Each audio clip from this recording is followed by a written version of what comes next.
안녕하세요. 지난번에 유튜브에 제가 이제 노잼이지만 누군가에겐 궁금한 이야기라고 영상을 찍어서 올렸더니 유튜브 나나님께서 저도 회사를 그만두고 사이판에서 한 달 정도 지낼 생각인데 사이판에 대한 이야기를 좀 해주세요 라고 말씀을 하셔서 오늘은 아이러니하게도 하와이 빅아일랜드 새 집에 앉아서 사이판에 대한 얘기를 한번 해보려고 합니다. 사이판에 대해서 딱 생각하면은 제일 먼저 기억나는 거는 현지인들이에요. 저희가 꽤 많은 곳을 여행을 다녀봤는데 거기 현지인들만큼 다이빙에 우호적이고 저희에게 친절하고 항상 유쾌했던 친구들이 잘 없어요. 그래서 정말 프리다이버야? 혹은 너 스피어피싱해? 이 한마디면은 갑자기 위아더 월드 헤이 브라더 바로 튀어나와요. 그쪽은 뭐 공항의 시큐리티 요원이든 세관원이든 은행 직원이든 렌터카 직원이든 리조트 라이프가드든 왜 한국에서 남자들 사이에 게임 잘하면 특히 스타 잘하면 되게 인정받는 그런 묘한 분위기 비슷한 게 그쪽은 잠수예요. 얼마나 깊이 들어갈 수 있는가, 얼마나 좋아하는가, 뭐 얼마나 숨을 오래 참는가 이런 거에 따라서 오 하고 갑자기 막 대접받는 분위기가 생기고 와 막 이런 반응들 그냥 튀어나오거든요. 그래서 사이판 계실 때는 항상 프리다이버라는 거를 항상 좀 티를 내시면 현지 친구들을 쉽게 사귀실 수 있습니다. 그래서 현지인들이 되게 좋은데 또 뭐 당연한 얘기지만 아예 범죄가 없다는 건 아니에요. 그래서 특히 차량 절도, 그러니까 인적 드문 곳에서 다이빙을 하실 때는 절대 뭐 트렁크라고 안심하지 마시고 절대 차 안에 귀중품을 들고 가질 마세요. 딱 다이빙 도구들만 가져가시고 수건 정도, 그 밖의 귀중품들은 아예 방에다 두고 절대 차에 두지 않기를 권합니다. 거기에 차 문도 잠그시지 마세요. 차 문 잠그면은 바로 깨진다 그러더라고요.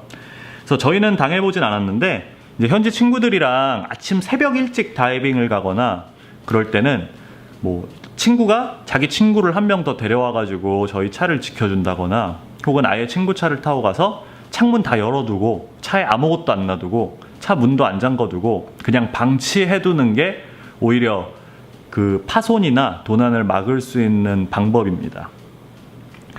사이판 이건 어떻게 보면 단점이긴 한데 보트비가 비싸요. 기름값도 그렇고 그 보트 라이센스를 가진 캡틴이 귀하기 때문에 좋은 다이빙 포인트는 정말 많은데 보트비가 꽤 비싸서 사실 싼 값에 다이빙을 할 수 있는 곳은 되게 제한적이에요. 비치 다이빙을 한다고 했을 때 뭐 오비안, 라우라우에 2개. 그러니까 라우라우는 비치 다이빙 포인트가 있고 더 깊이 들어가서 라우라우 끝쪽에서 바위에서 뛰어내리는 포인트가 있거든요. 그 두 곳. 그리고 윙비치, 북쪽에 있는 윙비치, 그리고 그로토. 이 정도가 이제 비치 다이빙 포인트인데 바다에 진입하는 거는 라우라우 끝쪽 포인트가 제일 힘들어요. 거기는 완전 바위 위에서 다 망가진 철제 사다리를 타고 내려서 바다에 들어가야 되고 다시 그 사다리를 타고 올라와야 돼서 굉장히 진입이 오르락내리락 하는 게 힘들고 아무래도 제일 쉬운 거는 라우라우 비치 해변에서 접근하는 게 이제 가장 쉬운 포인트 중에 하나고요. 그로토는 현지 가이드가 없으면 아예 입장이 불가합니다. 그리고 상당히 위험해요. 그냥 들어가기에는.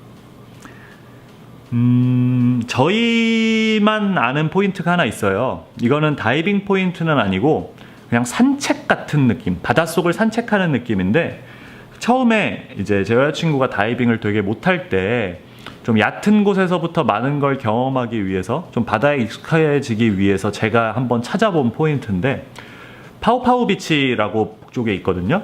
그 파우파우 비치 해변을 보면은 그냥 모래사장에 물풀들이 막 있어요.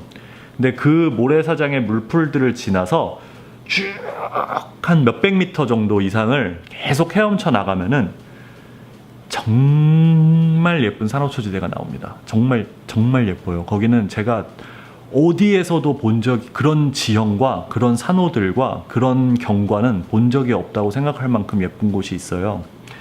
단점은 깊이가, 그러니까 당연히 수심은 계속 깊어지는데 산호가 너무 크게 나와서 그 왜 사이판 사진을 하늘에서 보면은 자연 방파제들 있잖아요. 그 자연방파제들이 이제 산호가 튀어나오면서 외해를 막아주는 건데, 그런 이제 자연방파제가 시작되는 부분 혹은 그런 중간중간에 있는 부분들이라 깊이가 너무 들쑥날쑥해요. 한참을 몇백 미터를 수영해서 나갔는데 한 50cm밖에 안 되는 것도 있고, 또 거기를 지나가면은 한 5m 정도 되는 산호 계곡이 있어서 그 계곡 사이로 수영을 하면서 그 산호들과 물고기를 볼 수 있고, 거기 정말 예뻐서 좀 모험심이 있으시다면은 한 번쯤 가볼 만한 곳으로 제가 추천을 드립니다. 다만 산호나 바위에 긁히지 않게 조심하시고, 또 산호나 바위가 핀에 긁히지 않게 매우 조심하셔야 돼요. 그래서 그 포인트 하나를 추천드리고요. 뭐 수심은 여기서 자세하게 말씀드리기에는 조금 긴 것 같긴 한데, 워낙 다이빙 포인트가 많아서 주로 뭐 난이도나 전반적인 수심으로 한번 얘기를 해보자면은, 사이판 인리프 다이빙 사이트, 난파선이나 비행기들 있는 곳, 그런 곳이 이제 제일 얕은 편이고요. 그 다음이 이제 비치 다이빙. 비치 다이빙은 당연히 해변에서부터 걸어 나가기 때문에 엄청 얕았다가 점점 이제 깊어지겠죠. 그리고 이제 아웃리프 지역들, 뭐 딤플, 파이프는 인리프인가? 이게 좀 헷갈리네요. 아웃리프에 있는 뭐 딤플이라거나 아이스크림, 이런 포인트들은 산호가 좀 높게 솟아있긴 한데, 옆에 이제 바닥은 굉장히 깊은 편이고요. 산호 위쪽은 좀 얕은 편이고, 딤플 같은 데는 다 깊습니다. 그리고 제일 깊은 곳이 이제 티니안 쪽이고요. 티니안은 보통 해저 절벽 지형이에요. 그래서 조금 이렇게 헤엄을 쳐서 나가면은 처음에는 얕은 산호초지대가 있는데, 갑자기 바위가 뚝 떨어져서 거기서부터는 수심이 한 60, 80, 100m 가까이 되는 걸로 알고 있어요. 저도 바닥까지 가본 적은 없습니다. 한번 꼭 가보고 싶긴 하네요. 근데 정말 멋있어요. 티니안 쪽. 보트비가 비싸서 그렇지.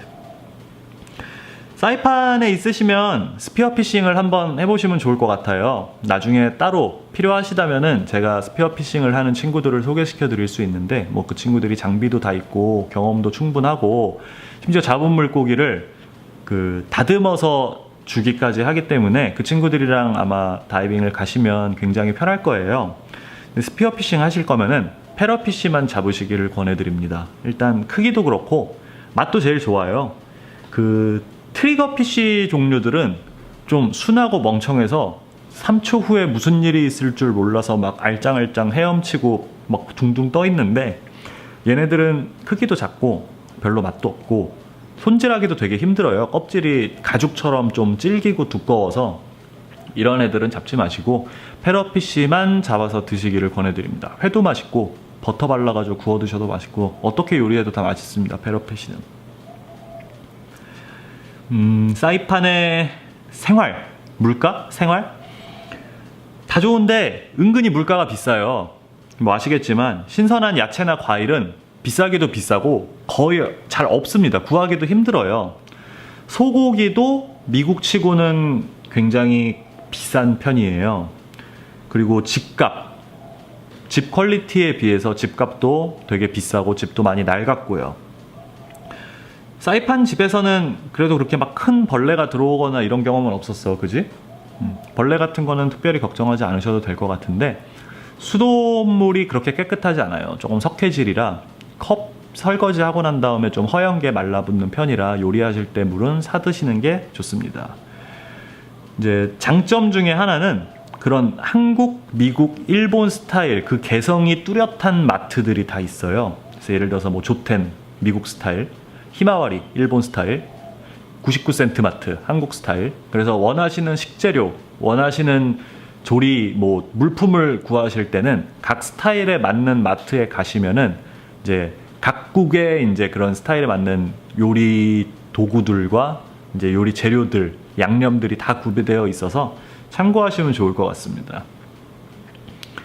차 렌트는 필수죠. 돌아다니려면 필수인데, 저희는 이제 주로 그 알라모를 이용하고 있어요. 다른 이유가 있는 건 아니고, 보통 이제 메이저 렌터카 회사를 이용하는 게 편해서 처음에 알라모를 했는데, 저희가 사이판을 1년에 2번씩, 한 번 가면은 한 달 정도씩은 매년 있는 것 같아요. 지금 한 3, 4년째 된 것 같은데, 거의 한 번 정도 제외하고는 항상 자동차 업그레이드를 받더라고요.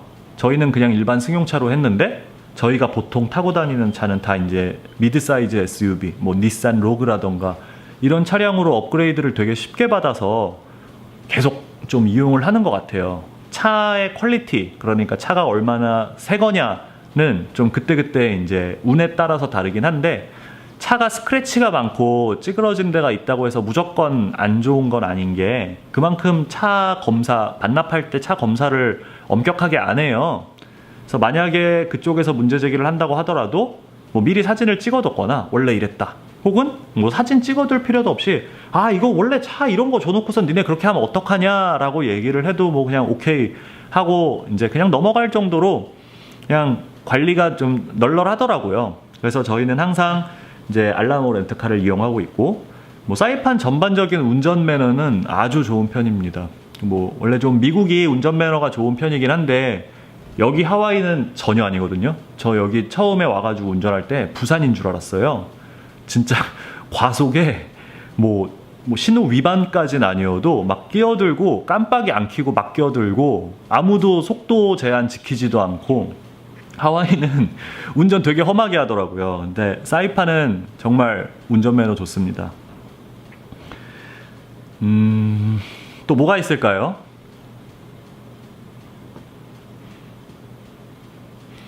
그 사이판의 전반적인 수중 생물들이 조금 겁이 많아요. 제가 개인적으로 생각하기에는 현지인들이 스피어피싱을 많이 해서 그런 거라고 생각을 하는데, 그래서 그렇게 크지가 않아요, 물고기들이. 그리고 겁이 좀 많아요. 근데 다만 좀 특별하게 볼 수 있는 것들은 뭐 화이트팁 리프샤크, 스피어피싱 하다 보면은 특히 좀 자주 볼 수 있고요.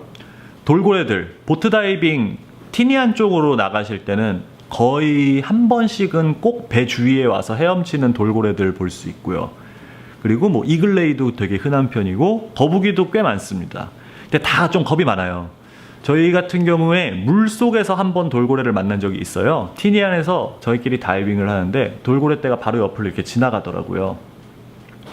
걔네도 근데 여기 하와이 돌고래들이랑은 좀 다르게 그냥 한번 흘끗 보고 그냥 정말 쏜살같이 확 지나가 버리는 정도? 그 정도였고, 고래는 실제로 본 적은 없는데 고래 소리를 들은 적은 있습니다. 물속에서. 티니안 그로토 근처였는데 저희 영상 보면은 되게 이상한 소리 들리는 게 하나 있어요. 그래서 고래 있었고, 이글레이도 굉장히 겁이 많아서 만약에 스쿠버 다이빙 하시는 분들이랑 같이 다이빙을 가셨으면 이글레이 안 도망가게 좀 움직임에 주의를 하셔야 될 거예요. 좀 민폐잖아요. 그래서 여기서 팁을 하나 드리자면은, 대부분의 물고기들이 사각지대가 이 정수리 위쪽에서 살짝 뒤쪽이에요. 여기 이쪽 각도? 맞나? 한 이쪽 각도? 그러니까 이쪽 각도에서 덕다이빙을 하실 때 최대한 천천히, 그리고 소리 안 나게 덕다이빙을 하시고, 이제 핀을 한두 번 움직여서 그 프리펄 하듯이 쭉 천천히 조용히 잠수를 하시면은 잘 안 도망가고 좀 멋진 사진이나 영상을 찍으실 수 있습니다. 만약에 뒤에서부터 쫓아가면은 바로 도망가요. 정면이나 옆면도 이렇게, 물고기들이 보통 눈이 옆에 달려 있잖아요. 바로 보고 방향을 꺾거나 도망가는데, 스피어피싱을 하시거나 영상이나 사진을 찍으실 때 이 정수리 위쪽에서 천천히 접근하면은 잘 모릅니다. 그 존재 자체를 잘 눈치를 못 채는 것 같아요. 그래서 요거 참고하시면은 아마 도움이 좀 되실 거예요.